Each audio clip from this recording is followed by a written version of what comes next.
To get a command block, you will need to have cheats enabled for your world. You can do this by clicking Allow Cheats to enable this option before starting a new world.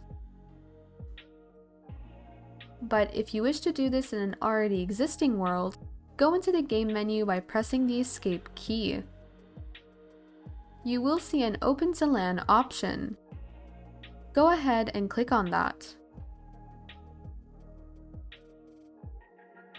After doing so, you can then click on Allow Cheats to enable this option. Then click on Start LAN World.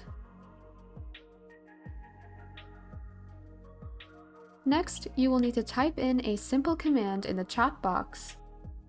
Type in /give, then hit space and enter your Minecraft username. Hit space again and type command_block. Now hit enter to apply the command. After doing so, you will receive a command block.